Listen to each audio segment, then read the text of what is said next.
to my channel, Cottage Country Cooking. Today, we're going to be making a crafty, crusty lasagna. Now let's get cooking. So I have started with crescent rolls from Pillsbury.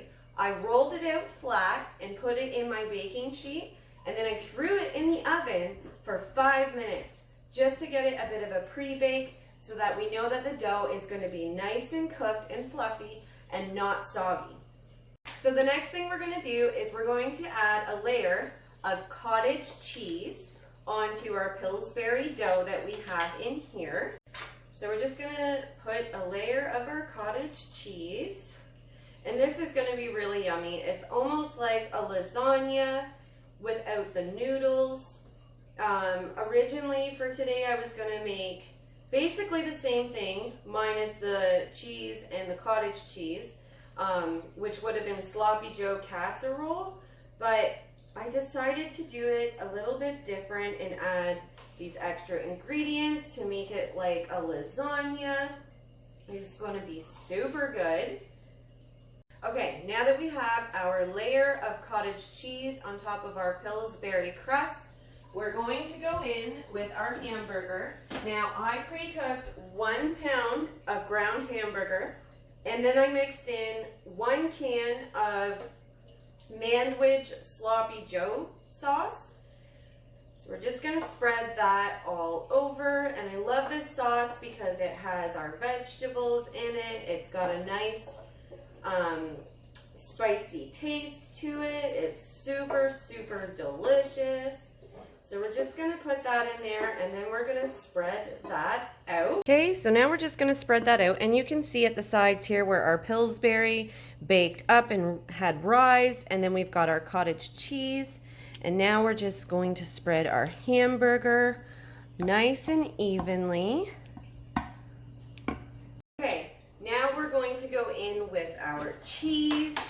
So we're just gonna, I already have pre-grated cheddar cheese here. We're just gonna evenly sprinkle that all over the top of this.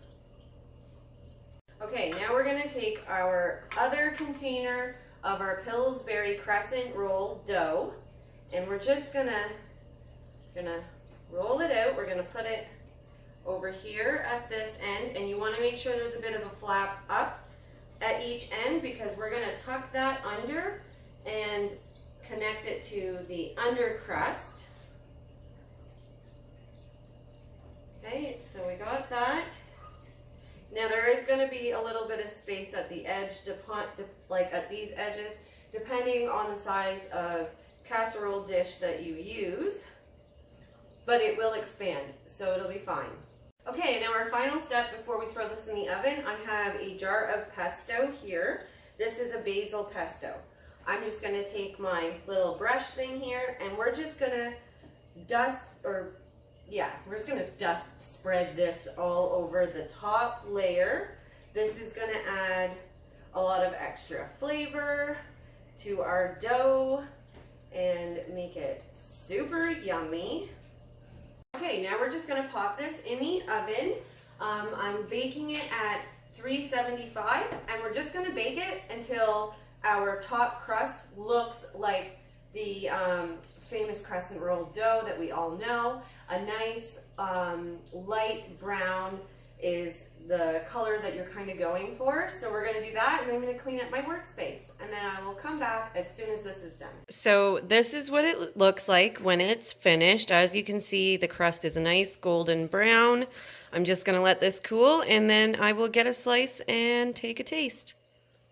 Okay, I have it somewhat cooled now, so now I'm just going to cut a slice, and the knife goes through it so easy because it is a nice, light, flaky dough. We're just going to scoop that right into my bowl here.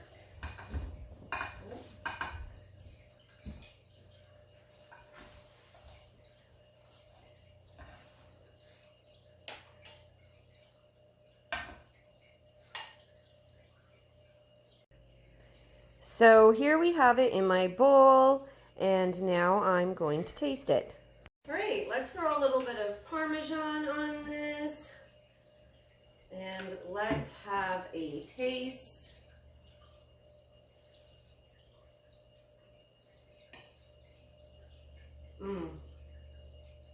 This is good. Oh my God. I'm so glad I found this recipe. This is so good. All right, well, that's it for my video for today. If you liked this recipe, make sure to give it a thumbs up and make sure to subscribe so you don't miss my newest videos every single week. All right, that's all for today, everyone. And as always, make sure to donate to your local food bank. Bye for now.